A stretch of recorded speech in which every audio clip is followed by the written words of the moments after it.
That we do, Croven, and why don't we tell them about some of that great stuff? Indeed. Looking at my show notes here. Let's see.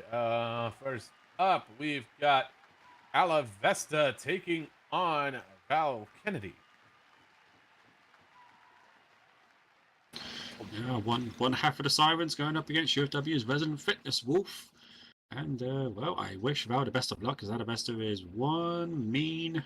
Well, I guess Gator would be the right word to use. But, like I said, one half with the Sirens, so you gotta wonder, is she gonna bring her tag team partner out with her? And if she does, I do hope Val has eyes in the back of her head, because she's gonna need them. I'd say the odds are pretty fair, although I have to wonder about Alavesta. Is she so mean on account of she's got all those teeth and no toothbrush, or what's the deal? I don't actually know, but regardless, you've all seen her out there. You know what you get. Anyway, that it will be an interesting dynamic because Val, also being a member of the Scarlet Sisters, and with the tag team tournament going on, there could be some of that little bit of rivalry going on in this contest. So, just have to see. And in our second match tonight, we've got KO taking on Kenji Tanaka.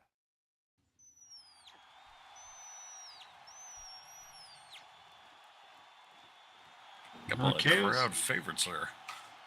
KO's had a few good showings recently, but he is going up against Kenji, who, despite not having the best track record here, I would say pound for pound is one of the most optimistic and determined individuals UFW has to offer. So tonight could be his night to prove himself. The young lion and TKO in this ring at the same time.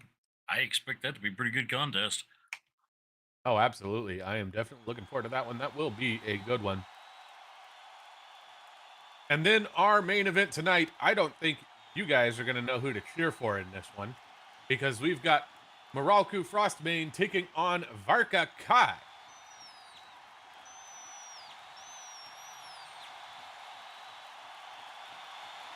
I think they're excited, Groven. Do you think they're excited? Sounds like it to me. I think they decided to cheer for both of them. Now, on paper, to me, it seems like you would think you would know which way it's going to go, because Barker, he has come in, he's been impressive, he's used that power of his to make a name for himself pretty early on, gathered quite a following. But Moralku's got the accolades, winner of the rookie tournament, and recently he was in the title picture for the UFW Men's Championship, so he has got the experience. So on paper, it looks like he has the advantage, but as you know, at UFW, you always have to expect the unexpected. Oh, indeed. And we've got no size advantage in this match. They are both pretty much the same size. They've only got about an inch on each other and only about 5 pounds on each other. So pretty much evenly as far as size goes. This is going to be all down to skill and technique in the ring in this particular main event. Absolutely, Corbin. It's not always about the size. Sometimes it's about how you use it. As you were saying, Cal, here it does look like on paper that coming into this, Moralku might have a little bit of an advantage with the accolades and whatnot. That being said, it's been my experience, and probably yours as well, that once you're in that ring, the paper goes out the window. Well, as you know, the ring isn't my domain, aside from the few times that my colleague coerced me into there. But you know, I'm sure we can take your word for it. I am. Whatever you say. Yes. Well, absolutely, it is going to be a question of who can get the jump on who can keep the momentum going. As I have said before, and have said many times, and will continue to say, a match is not over till the bell rings. You never know what's going to happen in that ring, so let's keep an eye on it. I have a feeling that match is going to be quite the match indeed, given those two. But what we can expect to happen within the next 10 seconds is a word from for one of our sponsors. So, folks, if I can have your attention, please. UFW is a proud sponsor of OEW Over the Edge Wrestling. OEW is the English version of a telenovela based on the impact, drama, and action that hits the ring each week. Showtimes are every Sunday at 10 a.m. SOT. Check them out, folks. You won't want to miss it. Good time there. Indeed, do go check them out. Supporting our partner supports us. Also, thank you to those of you who donate to us directly. We appreciate that as well. I believe the donation prize is the Off the Airport t-shirt. So if you'd like that, slip some money in the donation box. You can find one in the concession stand or one in the lobby. Certainly a t-shirt I think we should all have. Well, if you want it, you know how to get it. Yes, yes, more of the airport, please. In fact, I think that might be our, what do you reckon, our third bestseller after the backbreaker shirt and the top seller of all time, the boot to the head shirt. No comment.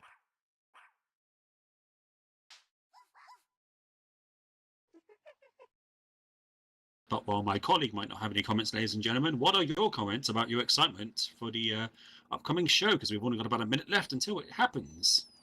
Oh, indeed, indeed. Who is ready for action tonight at UFW Nightfall?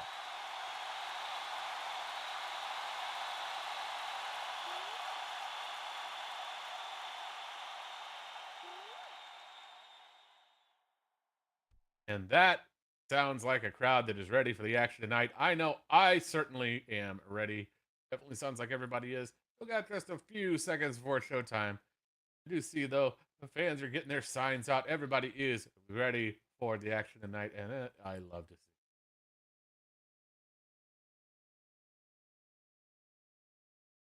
And it is showtime.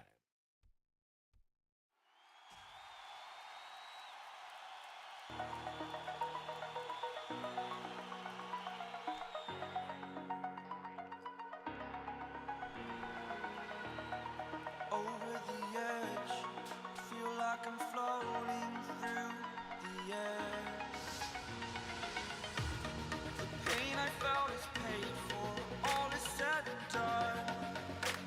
Oh, I am restricted, fixed upon the web. I need to kick the habit that my mind is breathing in. Break out, I've got to see. Spent all my life holding all of it closely. I played it innocent, a feel of discontent. I'm finally facing it all, fearless.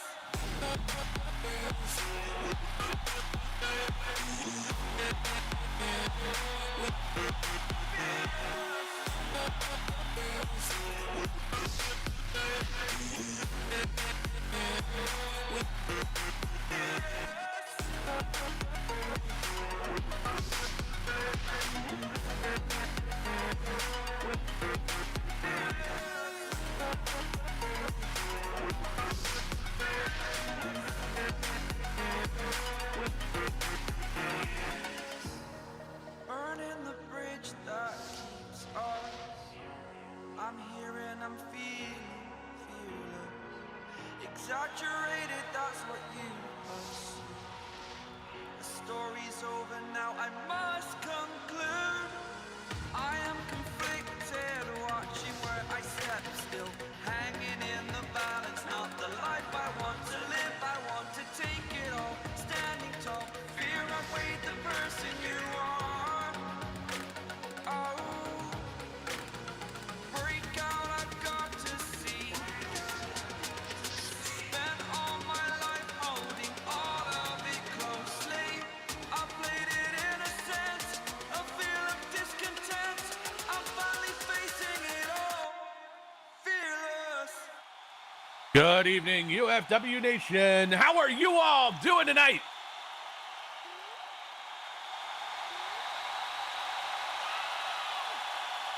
I hope everybody's excited and ready for action because it's Friday night. That means it's time for UFW Nightfall. My name is Croven, connoisseur of the punching. Also here with UFW's #1 meerkat, Alex Calhera, but it's not just us here. Who else are we joined by? You are also joined by Tougher Than the Rest, Dwight Slade, and also with... Your Cincy Ringtail ring announcer, Sylvia Nux. Great having y'all up here with me. Great having all of you out there as well. I hope you're all excited. I hope you're all stoked. We've got all of the action, all of the drama, and all of the gratuitous violence you've come to love from UFW. So let's hear it. Let's make some noise.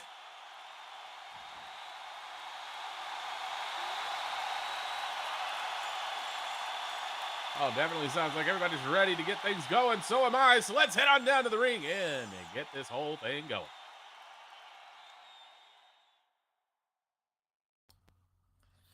UFW Nation! Welcome one and all, and prepare to be fearless because night falls! Welcome to UFW Friday Nightfall!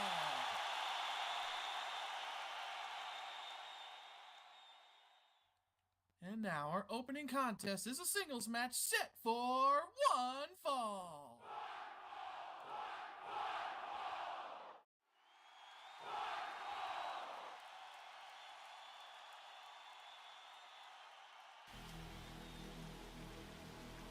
Introducing first.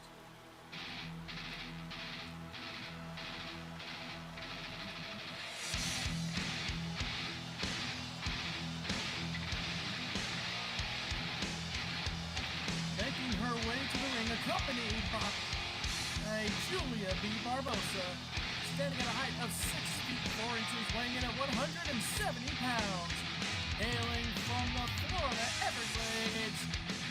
She is one half of the Sirens, Alavesta! And just like that, all of the excitement that was built up during the intro of our show, all of that crowd anticipation, suddenly all of it thrown out the window by the appearance of the Sirens. But don't let your don't let your views cloud your judgment of these two, because they are dangerous in the ring, and that's especially the case with Alavesta. She might not be the biggest, she might not be the strongest, but she is deceptively powerful for her size and incredibly vicious as well. So that's going to be a lot for Val to watch out for.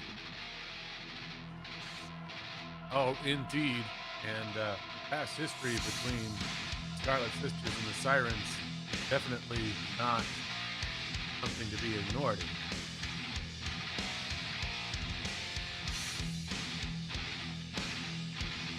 You're both not wrong about that. Alavesta and Julia have both proven themselves to be stout competitors in that ring. I won't be surprised to see some more of that again tonight. Oh, absolutely. This is going to be a match that is going to be brutal from the perspective of Alavesta. Just have to see what Val has in store to do about it.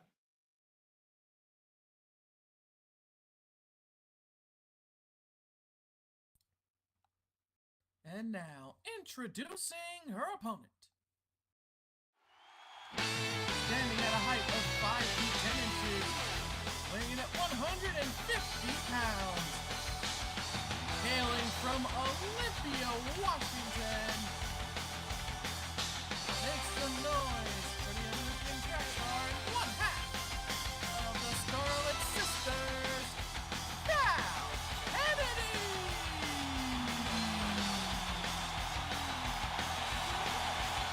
Now this is interesting. Val Kennedy not coming out with Escalata with her. Maybe that's her way of saying she's able to do this on her own, but that is going to create an interesting dynamic. She's not going to have any backup outside the ring, so not only does she have to keep her eyes on Alavesta, she has to keep a careful eye on Julia as well.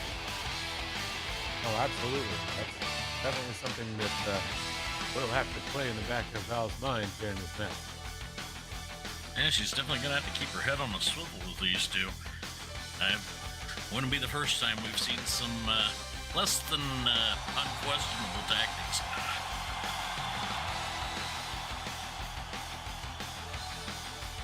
And normally I would say I would hope that Val can keep her head on straight here, keep her tempo under control, which frankly she has been able to do recently. But in this type of match, I think she could benefit from cutting loose and just letting all that frustration right out on Alavesta's face.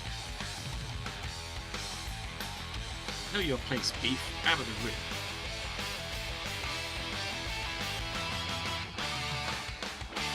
Val making it clear to Julia that she knows she's there.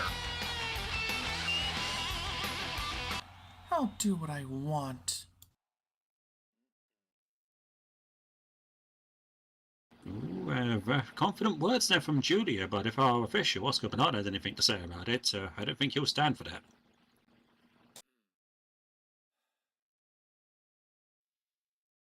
Well, let's see if they're ready to go.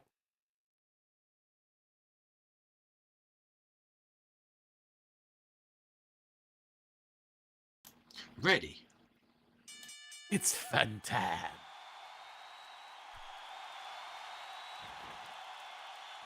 Now let's see. They lock up right out of the gate here. Who will come out on top of this lockup? Oh, bold move there by Val. There might only be about 15 to 20 pounds between them, but even despite that, very contrasting styles. The speed and agility of Val going up against the deceptive power of Alavesta. Val coming up with the advantage here with that overhead wrist lock. You get technical. Going down to the ground and, pulling Alavesta into a seated armbar.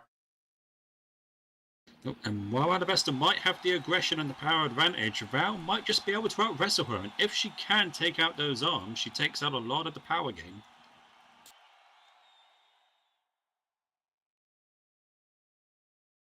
But also knowing Alavesta, she's not going to tap out this easily. It's going to take a lot more than that to quell this Gator.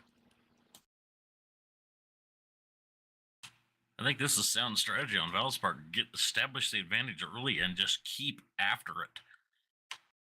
Keep the power game out of play. But like you said, it is early. Alavesta would power her way out of that armbar. Oh, and get right in there with that pop-up knee strike. This goes to show, give Alavesta a window and she will walk right through it. And there we saw the power. Like I said, she's only about 170 pounds, but she has the strength of someone 100 pounds bigger than her. She sent Val high into the air and caught her with that knee. And coming in to return, or to keep the pressure up with some punches and headbutts here. Really just getting in there, getting physical, which is, well, that is how the Alavesta do it. You're not wrong there, Groven. Ooh, huge knee to the gut right there. Yeah, Val's gut met Alavesta's knee, and, well, only one of them was going to budge, and it looked like it was Val's gut that did.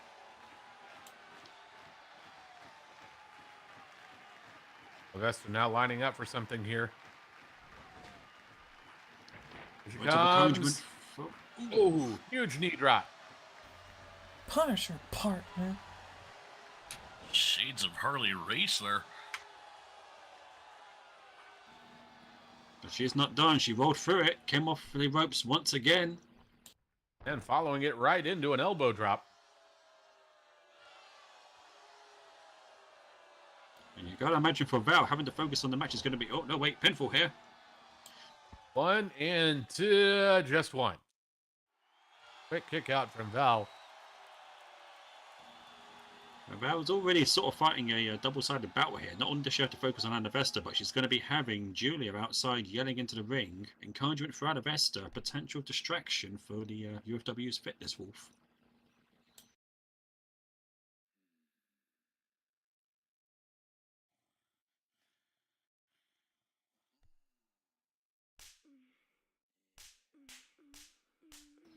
Now that Alavesta has slowed this down to a pace that she's a lot more comfortable with, Val's going to have to try and find an opening. Oh, Or able to make get out one. of it and then come up swinging. Now just pounding away with the elbows. Not letting up at all. And then following it up with that super kick. Alavesta looking a bit stunned, coming off the ropes. And Oh Oh no. no. Alavesta sees it coming, able to catch her up and put her into that suplex. Oh, Val, she had the right idea there. Stay brawling with Alavesta for only as long as necessary before trying to pick up the pace. But unfortunately for her, Alavesta, she had it scouted. Just caught her up, over, and down. She's That's back the- on her feet. That's the thing with Alavesta. She can shake out the cobwebs better than whoa. Ooh. Clotheslined over the ropes. Val now all the way on the ground.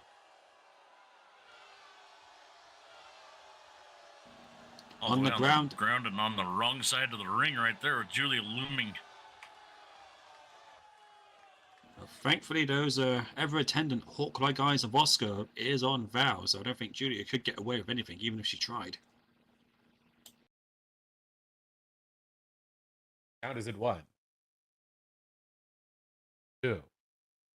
Val starting to climb up the ring there. Back in here. Count is at 3. But here comes Alavesta looking to keep her out of the ring as the count hits 4. And just one massive kick, and Val goes back down. Alavesta stay might on the side of the ring, though.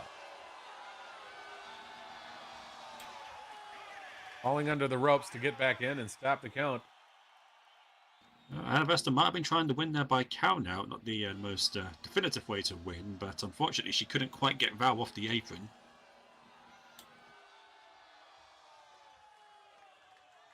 Val making it back into the ring, but the damage may already be done here.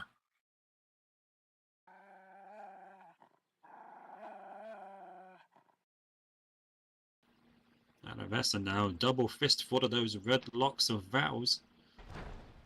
And into a back suplex, just driving Val into the mat. Oh, not pretty, but effective, and most importantly, keeping this match at a slow pace, which, for the longer it goes on like that, the more it plays into Alavesta's favor. You're not wrong there, Alex, and Alavesta at this point firmly in control. They've... Ooh. And oh no! Right in there with the Queen's cushion. Alavesta dropping all 170 pounds right across the chest of Val Kennedy. Now going for the pickup and up. Right into a fisherman suplex. Here's the pin. 1, 2. No, not quite. Good for 2, and Val able to get the shoulder up.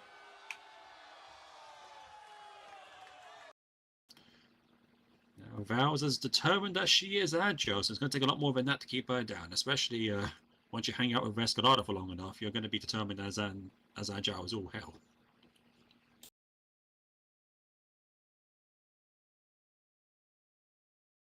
And Julia not quite agreeing with the referee's officiating, and Oscar, from the looks of it, does not seem phased one bit.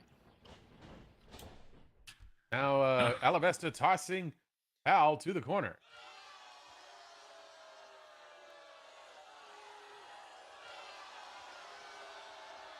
And I'm pretty sure Oscar is taking Julia's opinion and summarily discarding it, so... Oh, Alavesta comes in, but is a little too slow. Val able to get that leg up into a big boot there. Now coming out of the corner, right into a clothesline, and down goes Alavesta.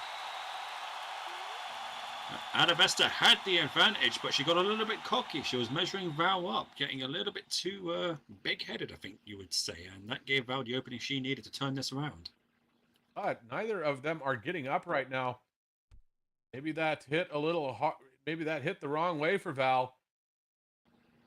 Maybe Val, you know, she was on the receiving end of all that punishment. She needed that big hit like that just to not only take control of the match, but also to try and get her breath back. Oh, and this isn't good for Val. Alavesta able to get up first. Now going in for the pickup. Definitely needed that opening, but needing another one here. Oh! Oh, and able to go in with gut punch and stun her.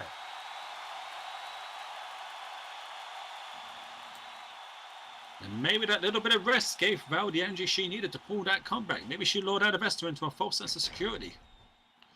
Oh, and right in there with that key drop. Now off the ropes again, coming in with a senton.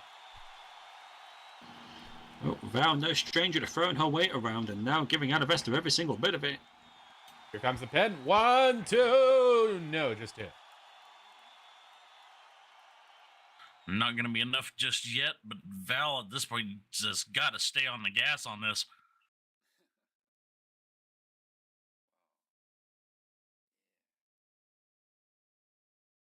And you can hear on the outside, Julius, looks like Julia's getting a little bit panicky. Maybe she's starting to think that her partner might not be able to get the job done.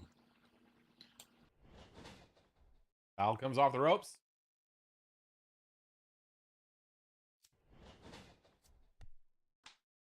Right into a super kick. Now off to the ropes again. And up sunset flip. Oh, shoulders down. This might 1, be 2, 3. And that'll do it.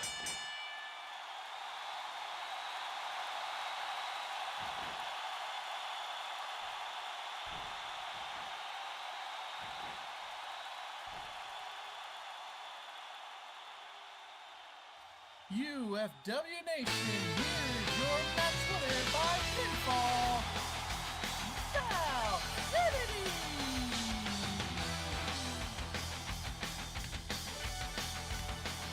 Oh, despite the aggression from Alavesa, and you can even hear her now, she's arguing with the referees counting on that pinfall. Numbers game and you still don't have... Oh, nuts. Oh, wow, they're making a clever decision there. Tactical retreat. She doesn't want to be on the receiving end of both. You know you got lucky with that fast count.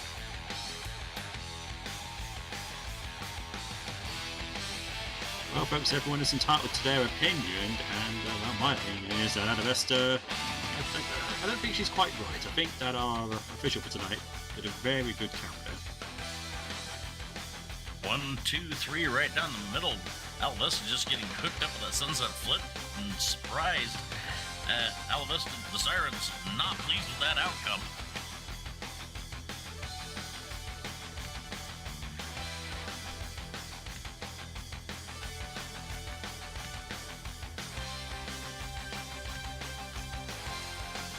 There we have it, our first match tonight in the books. Quite the match, I must say. And we still got more coming up.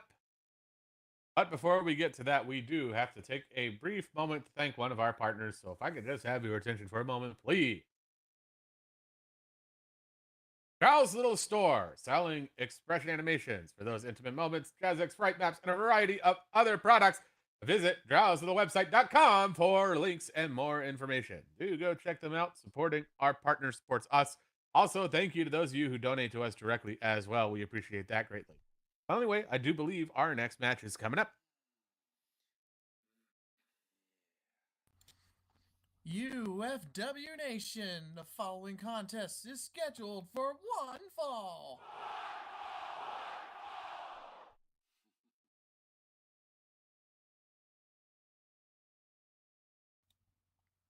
Introducing first.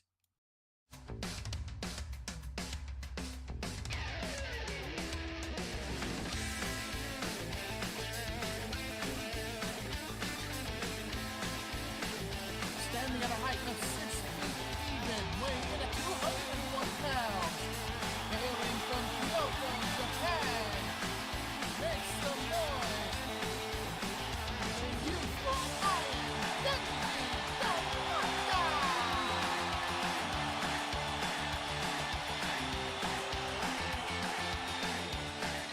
I said this earlier, I don't think there's anyone in UFW quite as much just enthusiasm, so much energy as Kenji, because, despite his track record, he doesn't let that hold him back. Every night he comes out here, he's full of energy that he wants to show to the UFW Nation. The young lion is nothing if not determined. That is definitely true. We'll have to see if that determination is enough to carry him to victory tonight.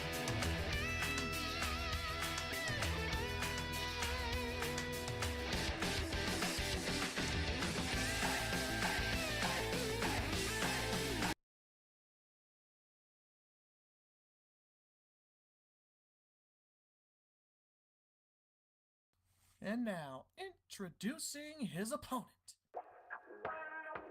Standing at a height of 5 feet 11 inches, weighing in at 166 pounds, hailing from Lowell, Indiana.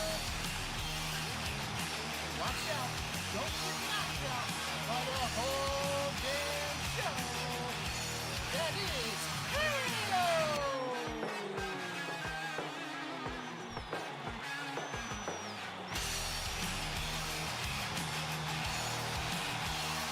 Well, the crowd definitely excited to see KO tonight. Yeah, unlike our last match where it was quite clear who the crowd were behind and who they thought not so nicely of. In this one, it's a bit harder to tell. You've got a couple of fan favorites here, and I've been in the ring with both of these gentlemen, and you know what? I can't even make a choice. I can't even make a choice here. I like both of these guys.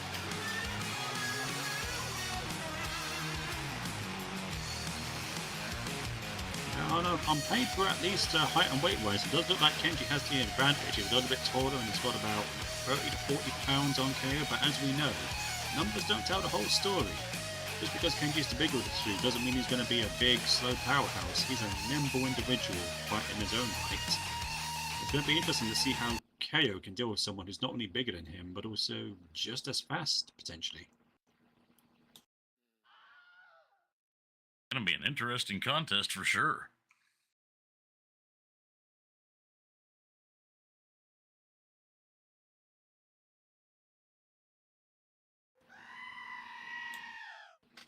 If they are ready to go. I'm ready. There's the bell. And both of them not rushing into things here. And both of them starting off with a Kumbaya lockup. Locked up here. Let's see who's going to come out on top. And, oh, it looks like it's going to be Kenji getting hold of that wrist.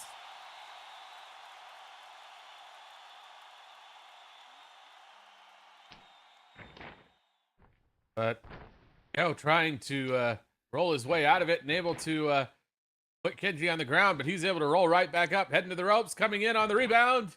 And, oh, arm drag, but doesn't stay down. Off the ropes again. And, oh, this time, KO just grabs him up, puts him in a headlock, and takes him to the ground. Oh, Kenji rolled once, he rolled twice, but he could not do it thrice. Doesn't stay down, though. He's getting right back up. KO trying to yank him back down, but Kenji able to stay on his feet. The young lion does have good technical grounding. KO is maybe a little bit more unorthodox. Oh, and Kenji able to reverse it and put KO on the ground. Now, while we don't see it often, this might be an opportunity for Kenji to leverage the strength advantage he could have here. Oh, in the headlock, now back on the feet, heading back towards the ropes. So far, a very technical match. Oh, and KO sending Kenji across, and then coming off the ropes, meeting him in the middle with a drop kick. Now then, right on the button there, but Kenji right back up to his feet. And that drop kick not phasing him all that much. Right in there with a clothesline. Off the ropes with a leg drop, but no, KO able to roll away. Oh! Oh. And that knee lift there. Now off the ropes with another leg drop. Gee, this is the kind of action I expected with these two in the ring, was just quick trade-offs back and forth. And only good for what? And just handing each other their best, and each one being able to capitalize and turn around. And this is wrestling, people. Oh, indeed. Now sending Kenji to the corner, following up, going in there with a high knee. Still keeping this up close and personal. No, as you just said, a wrestling match through and through. Aiming high to stagger him, then aiming low while he staggered to take the air out of him.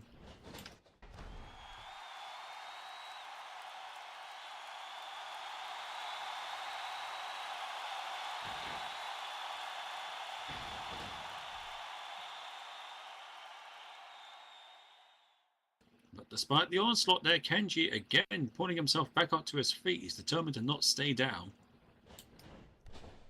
And now sending Kenji across the opposite side, and he hit that him. turnbuckle hard. Yeah, he threw him a 40 there. Now looking a little unstable as he stumbles out of the corner. This could be a huge opportunity for KO as he goes in there with that wheel kick.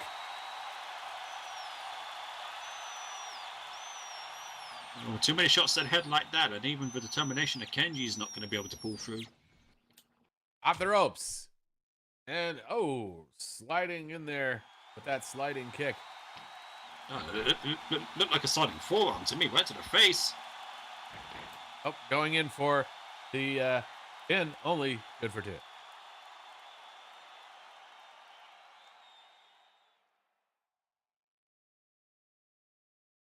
But Dwight did mention an unorthodox style, and we're seeing it there. KO using a very unique offense there, trying to literally just throwing himself at Kenji's face there with those strikes. Again, into a headlock. And now off to the ropes. Now Kenji able to fight him off. And Kenji with that drop kick, putting KO on the ground.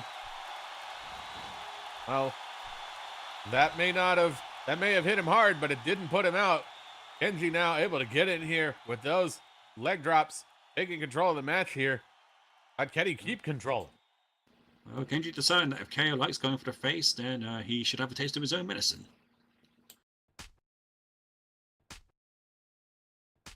And going in there with the forearms, slamming him in there. Backing KO up to the corner. I think sound strategy on Kenji's part here is to slow the pace down a little bit. Getting in there with the elbow, and now just toss him out of the corner.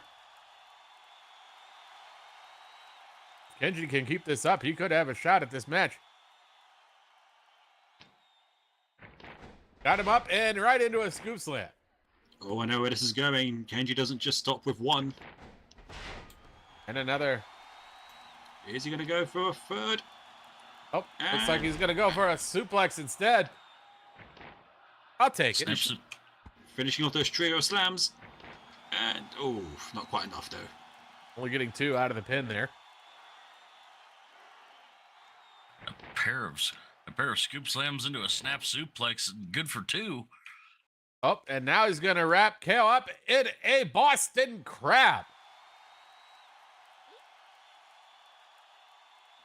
Kenji's got him wrapped up good. That is one of Kenji's most devastating moves there, and I think KO realizes KO's it. clawing for it, though. He's got the rope.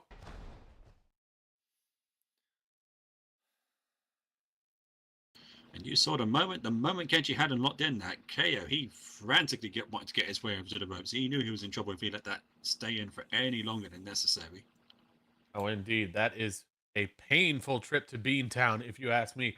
Anyway, going in there and, tries to go for either a backdrop or a suplex or something, but KO lands on his feet. And then responds with a back suplex of his own.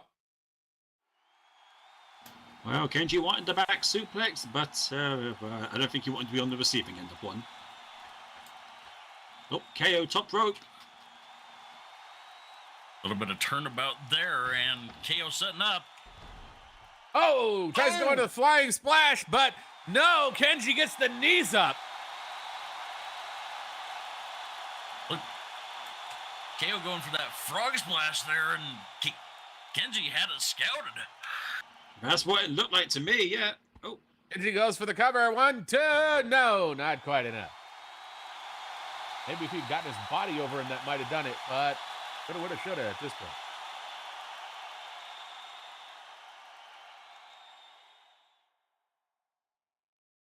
Kenji not only saving himself from defeat there, but almost claiming victory, but taking that frog splash on his knees might have slowed him down just a little bit too much.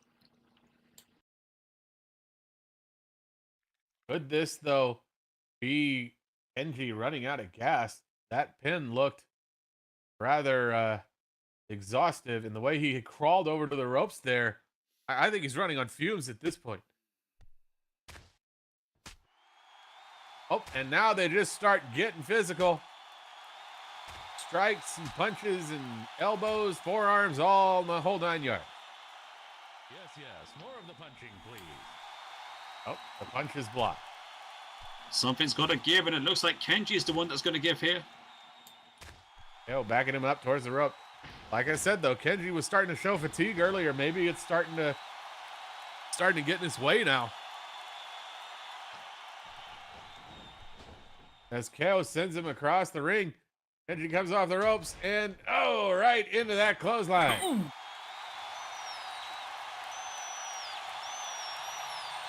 Huge flying clothesline there.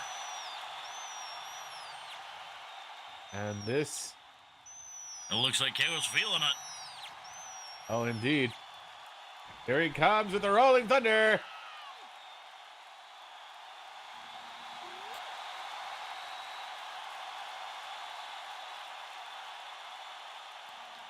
Beautifully executed, dropping all of that weight on top of Kenji's chest there, driving the air out of him.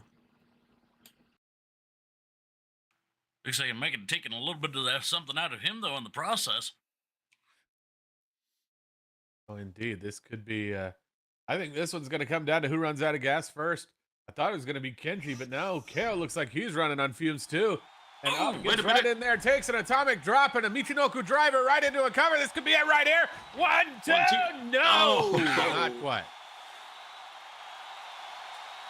KO somehow able to get the shoulder up there. Oh, I think the crowd, and you know what, myself included, thought that was going to be it. I thought that Kenji was about to pull it out of the bag there at the last second. And the way Kenji looking now, could he have exhausted? Well, he's going in for the pickup. Maybe he's still got some left. He's got no time to worry about the wooders or cutters. He's got to get back in there, finish the job. Looks like the young lion's feeling it now. Off to the ropes, finding a burst of energy somewhere, but taking that moment to amp himself up, proving to be costly as he takes another blow to the head from the turnbuckle. This could be a huge turning point. This could very well have just handed this match to KO. Oh, right in there with that tornado DDT. KO going Now back up KO top. He's going to take a roll of the dice He's again. on the top rope, frog splash into a pin. 1, 2, 3, and that'll do it.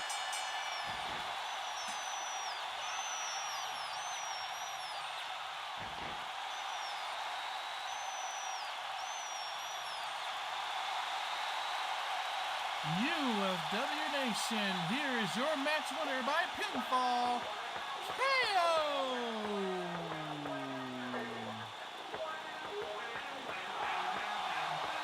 That was definitely one of those matches where you weren't knowing how it was ending till the end. Oh, that's it. It looked like Kenji, right at the end there, might have had it in the bag there. That inverted atomic drop, that Michinoku driver out of nowhere. But he just couldn't get that pinfall, and that gave KO the opening he needed to seal the deal to an AMDT and the frog specialist. Oh, and indeed, and perhaps a little bit too much amping himself up in that moment there from Kenji, allowing KO to see what was coming. But, you know, Gentlemen, I don't know what to say to that, but as somebody who's been in the ring with both of these men, that was one hell of a match. oh, absolutely. That was a great match indeed. And guess what? We still got more great action coming up tonight. I'm excited. So far, we've had 2 great matches, and we've still got more coming. But before we get to this next one, we do have to thank another partner.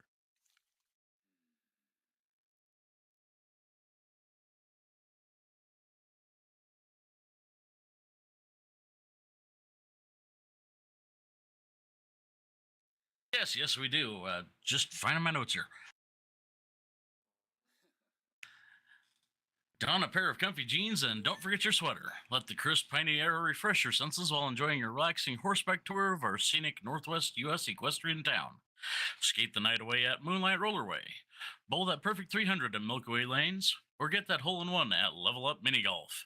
Head to Whitetail Station for a train ride you cuddlesome types are sure to enjoy.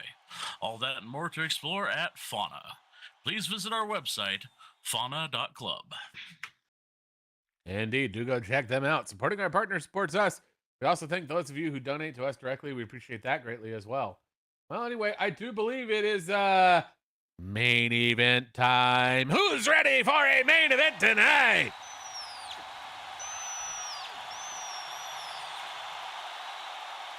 It definitely sounds like everybody's ready for it, so let's head on down to the ring and get things in motion. That's right, UFW Nation. Up next, a showdown between UFW's brightest stars. Wrestlers, make your way to the ring!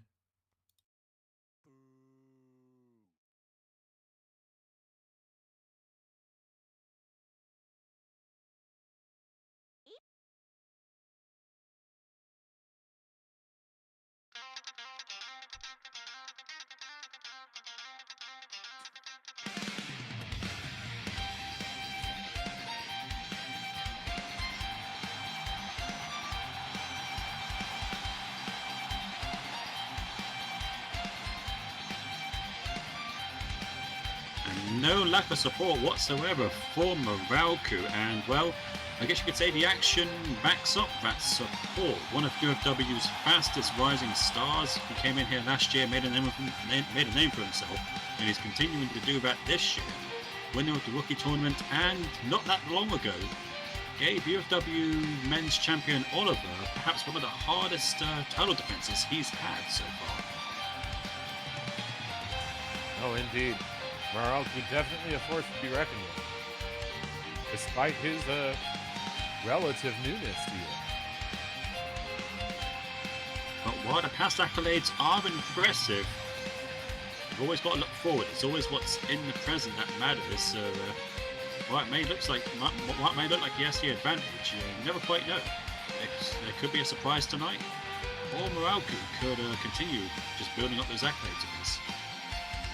He definitely has made a name for himself so far. I will not deny that.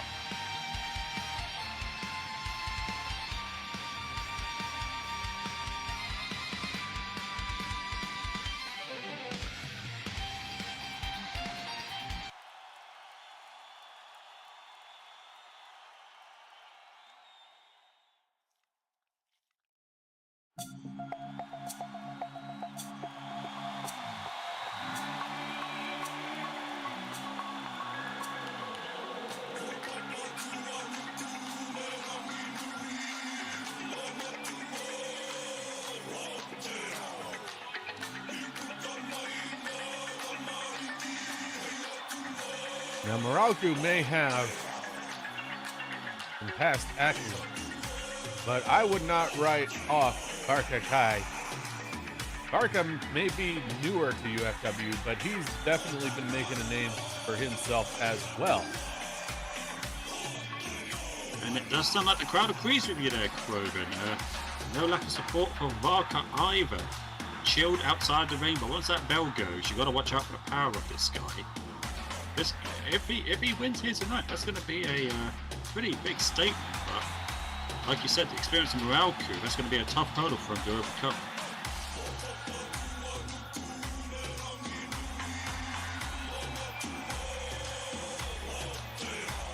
And just like our last match, the crowd very positive for both of these individuals.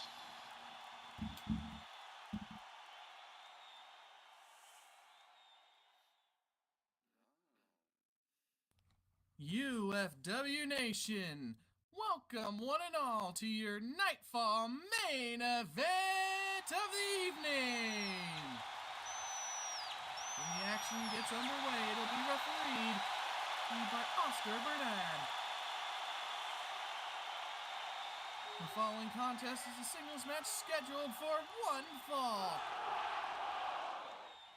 Introducing first, in the red corner to my right. Standing at a height of 6 feet 1 inch, weighing in at 225 pounds, hailing from Toronto, Ontario, Canada, make some noise for the Canadian Nightmare, Moralku Frostmane!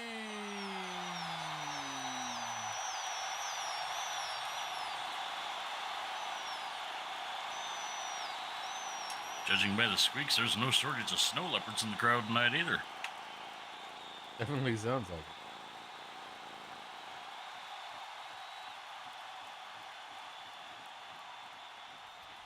And introducing his opponent, standing at a height of 6 feet 2 inches, weighing in at 230 pounds, from Takaka, New Zealand, serves up with the Samoan Sergal, Varka Kai!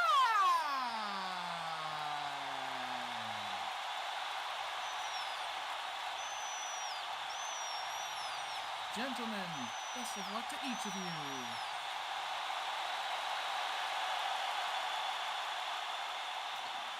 I think no matter how this match ends, there's going to be a little bit of disappointment in the crowd for the fans of who loses, but I think that's going to be overshadowed by the support of the fans of who wins. And well, thankfully, both of those fans are the same people. Well, let's just see if they're ready to go. I've been Right, waiting let's for go. this. Show me what you got, Varka.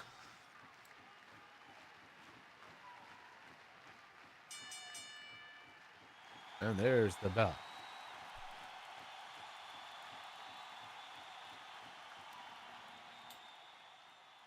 Looking at this by the numbers, this is a pretty even contest between these two. I mean, there is 1 inch and 5 pounds of difference between these two competitors. Oh, exactly. Nobody is going to have a size advantage on this fight. It's all going to come down to who's got the better tactics, the better strengths, the better skill in the ring.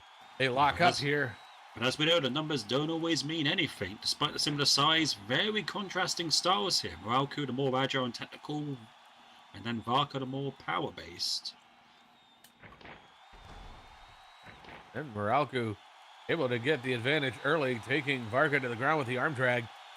And just like that, we're seeing that technical advantage early on. Varka not staying down, though. He's getting right back up and right back into that lockup. Oh, and then just pushes Moralku down. Yep, and well, there's a good example again. Moralku might have had the technical edge there, but Varka able to create space with that power. And they're right back in it again. They're showing how evenly matched this is so far. Nobody able to get a firm momentum going yet. Looks like Moralku able to get a headlock in there. Let's see if he can keep it. This is a risk-reward situation for Moralku. He is putting himself in danger of being within Varka's grasp for some of that power-based offense, but he has to get in close if he wants to use that technical skill. Taking him to the ground. But he doesn't stay down. He's right back up. And they're locked up again. And again, Varka able to shove Moralku down. Man, quit shoving me down, you cheesehead. Oh no, a bit of frustration starting to go through Moralku, perhaps. That may not work to Moralku's advantage here. It may work to Varka's. Oh my god! Oh, and he comes off the ropes just to get caught up and put down with that one-handed spinebuster. That frustration making him a bit predictable and reckless there. He ran right into the waiting arms of Varka. Varka used his power and that momentum to splat him on the canvas, for no better word. That mistake from Moralku could prove costly, as now Varka able to establish some momentum in the match, going in there with that suplex after those knee lifts.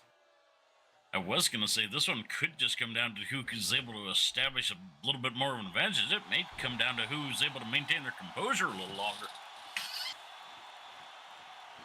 Oh, Dwight, as an active competitor, you do know that the ring, it's not all physical. There's also the psychological edge to it as well.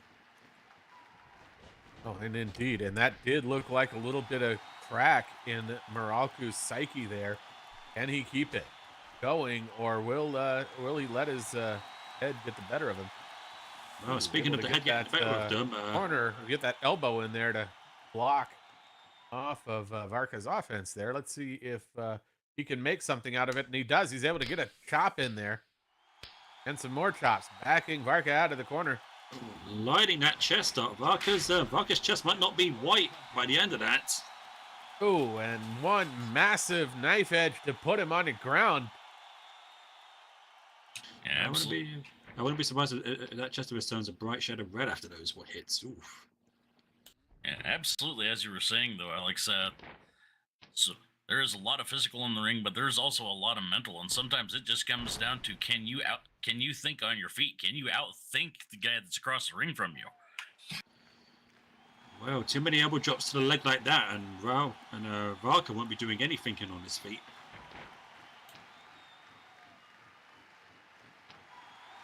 Moralku looks like he's going to follow that up with an Indian Deathlock. Really trying to leverage his submission abilities here. Will Varka fall to it? That's the question. No, I won't. Oh, not going to tap this time. And instead clawing at the mat, trying to get over towards the ropes. Even so, that might be some down strategy on the part of Rossmain here. Take the base out from under the strength game.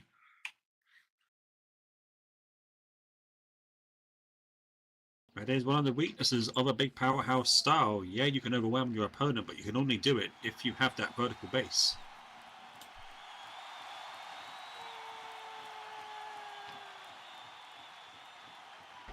Oh, and following it up with that suplex.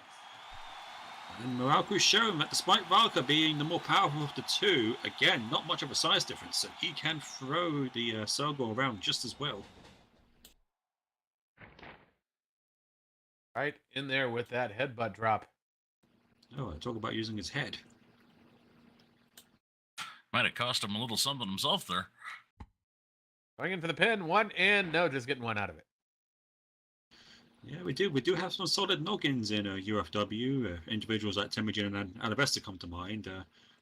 Maybe Moralku wants to see if he can join those hard-headed individuals in that department. I wouldn't know anything about being hard-headed. No, you just throw out those big Varka now going in for a cover. 1, 2, no, just 2.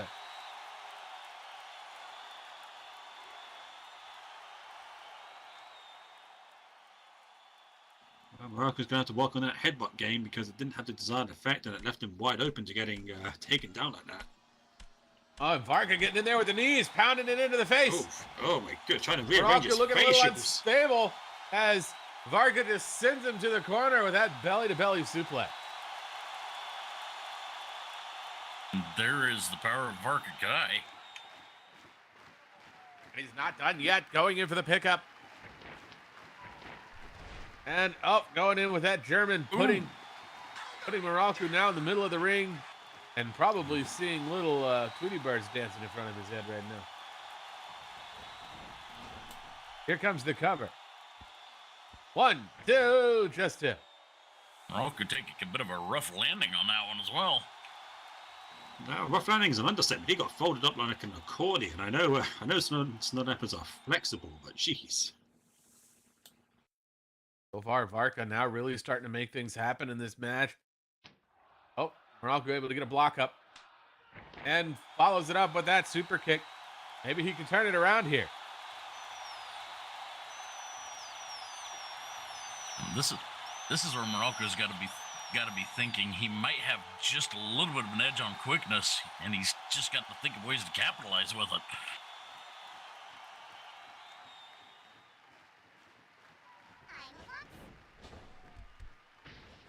They go to opposite corner. Oh, Moralku Moralku coming back going in. coast Full to head of coast. steam. Oh, massive splash in the corner. He's not done yet. He's going to follow it up with some punches, giving him the business in the corner. 1, 2, 3, all the... Yes, more of the punching, please. Not letting up, keeping him pounding in there.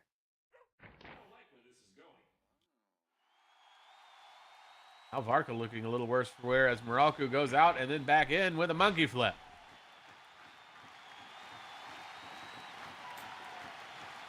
That's just using leverage to your advantage there. Leverage, momentum, such beautiful things. Physics.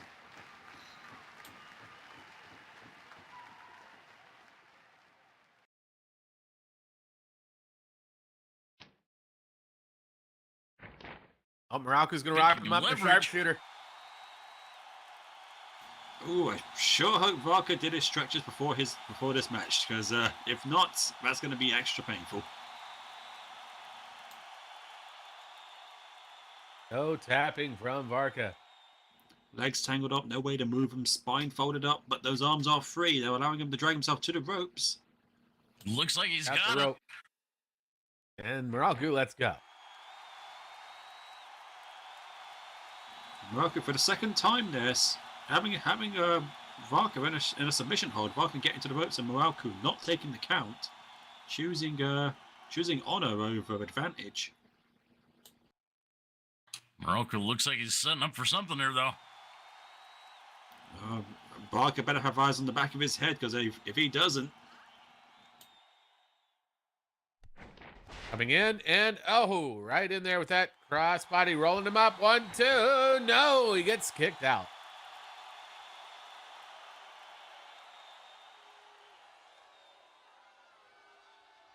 And you can hear the division in the crowd. Some people happy to see Varka being able to continue, but some people being a little bit unhappy at Moralku not seeing the deal there.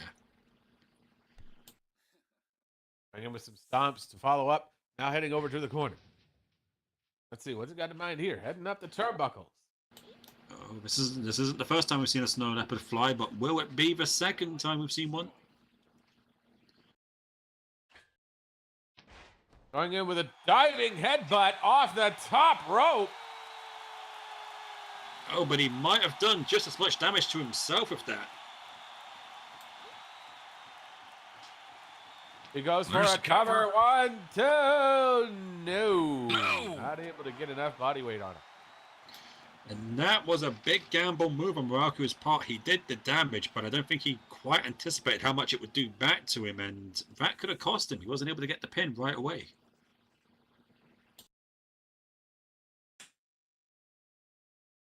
Moralku's up, though. That is the danger with that diving headbutt, is you can inflict some serious damage, but you might be taking some yourself. Going for the pickup. But Varka doing the best he can to shake it off and stay on the offense. The longer he doesn't, the more time Varka has to recover. Off to the ropes. And Moralku Spear. takes him to the ground and just giving him the business on the ground. Yes, yes, more of the punching, please. Gotta wonder, though, how much of that is maybe a little bit of frustration setting in. Well, judging from those stomps, maybe quite a bit.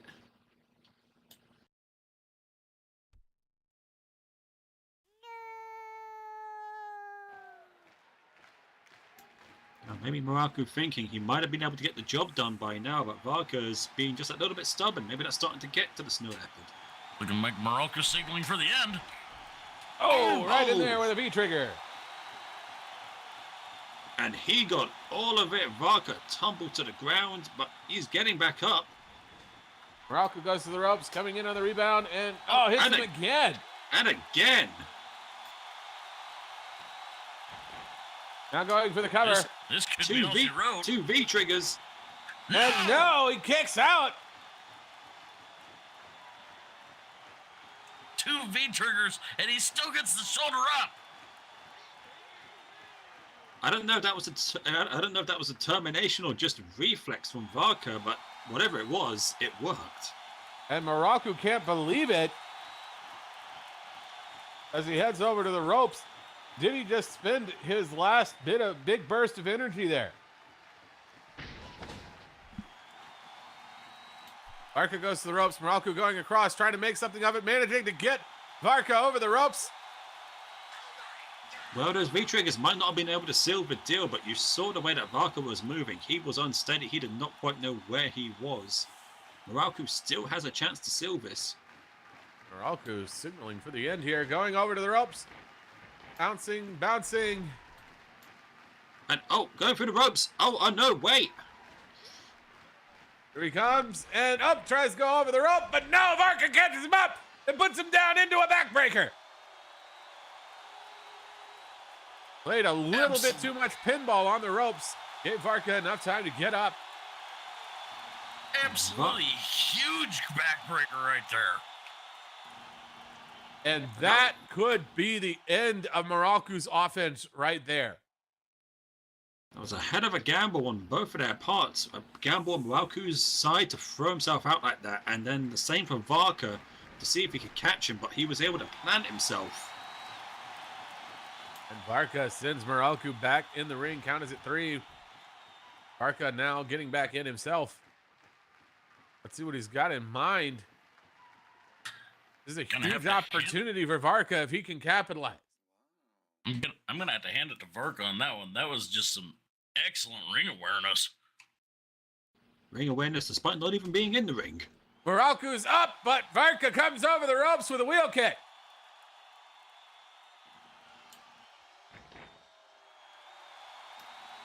Marco throwing a bit of Muraku's offense right back at him. We don't see the circle go for that type of athletic move very often. And this match is not looking good for the Canadian Nightmare as Varka getting in here with those kicks. This could very well be the beginning of the end of this match right here. Multiple ones to the chest and oh! Right to the side of the head there. Muraku, I don't know if the lights are on upstairs right now. And Varka now with some more punches backing Moralku up towards the corner. Oh, granted, Muraku's still on his feet, but offering up little in the way of resistance. Catching that backbreaker might have been just the opening that the circle needed here. And Varka not letting up at all, getting in there with the knees, pounding him in there. And down goes Moralku. And I don't think he knows where he is right now. Yeah, lights are on, but no one's home. And Oh, and a massive low drop kick from Varka, slamming Moralku's head against that bottom turnbuckle. The lights are on, but I'm not entirely sure the Snap is home right now.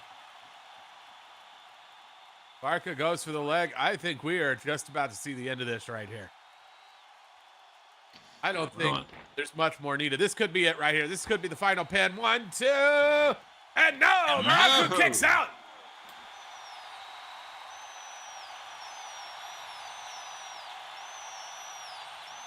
Maybe Varka jumping to conclusions there, dragging him out of the corner, going for the pin where he could have gone for another move just to make sure. Moralku had to dig deep for that one. I'm not even sure where that came from. But can he turn it into more offense? Varka going in for a bear hug. Because if Moralku doesn't start laying down some offense like now, he is done. Well, that kick out might have taken up all his offense. Oh, no, wait. Oh, and Varka's got him up right into a shin buster. There may not be anything left in the gas tank for Moralku right now. If there is, he's better come up with it quick. And looks like Varka is getting ready to put it into this as Moralku stumbles up, tries to get in there. He's able to get a chop in there, but Moralku able to, but Varka hitting back. Now they're just trading blows. No, this could be Moralku throwing out some proverbial death throws, but he is getting the advantage here. I think this is a Hail Mary at this point. He better get something more than chops in there if he wants to turn this around. Is that all you got? You one-eyed, cheese-headed Kiwi? Well then. Wait a minute. Moralku definitely not out of that was a determination mistake. yet, but he was not able to make it happen. Varka just scoops him up into a gorilla press and slams him down. What did you call me? Time to end this, mate. Oh, Varka not happy with what Moralku just said. Got him up, and there's the Tangara stunner. The Tangara stunner. This could be it right here. Here comes the pin. That's gotta 1, be. 2, 3, and that is that. Moralku attempting to rally at the last minute there, but it's just not enough. Varka able to put it away in the end. UFW Nation, here is your match winner by pinfall, Varka.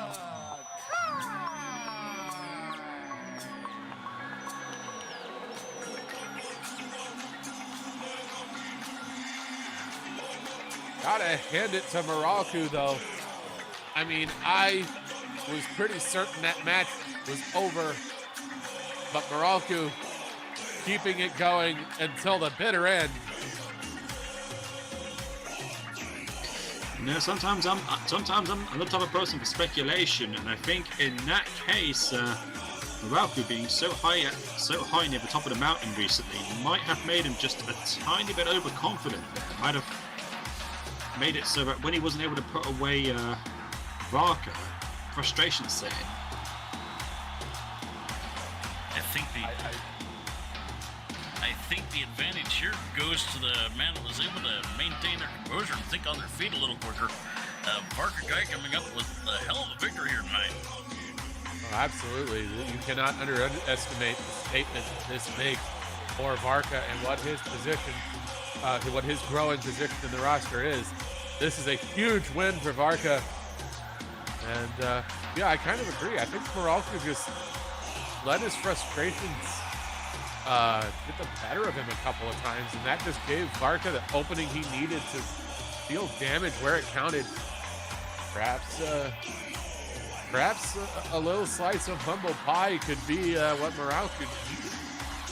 The higher you are, the further you can fall. And yeah, I think since he got so high up on that mountain, maybe his own expectations of himself got a little bit too high as well. That ended up backfiring. And that's the one thing. You can never, ever take your position for granted in that ring. Doing so is fraught with peril. At any rate, though, an impressive showing on the part of both of these athletes. Wouldn't you agree, UFW Nation? I certainly agree with that. That was a hard-fought match on both of their parts.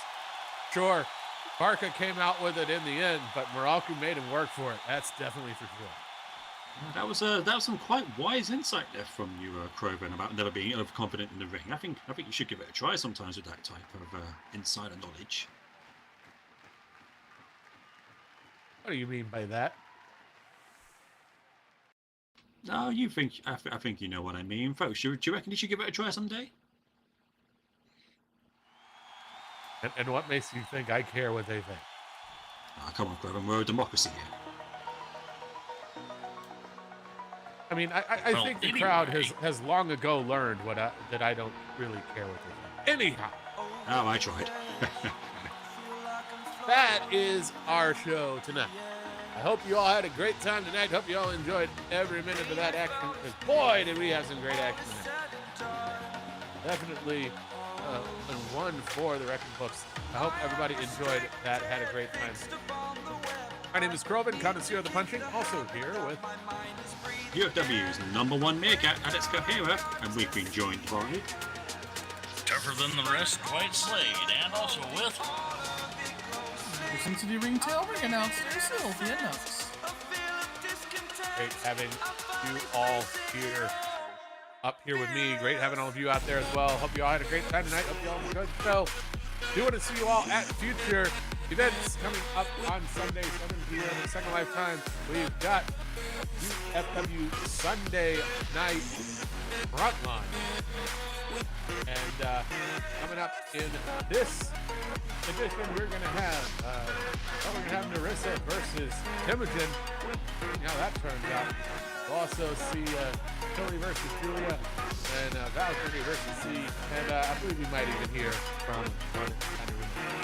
And then on Monday, 5 p.m. Second Lifetime, we have got a UFW Unbroken. Definitely don't want to miss that either. We got us a triple threat between Danner, Tani, and Prince, as well as seeing Unai take on Kenji Tanaka and Basil Flash take on Makara Nakata. Don't want to miss any of that action. And then, of course, next week, same time, same place for another Nightfall. Don't miss that either. Hope you all have a good evening and a good weekend.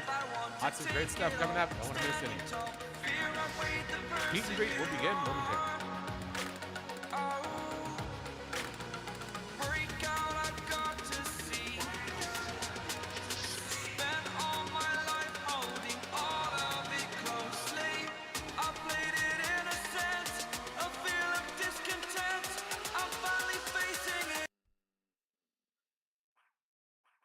You can now use your microphones again. Meet and greet will be in the lobby. Hitch.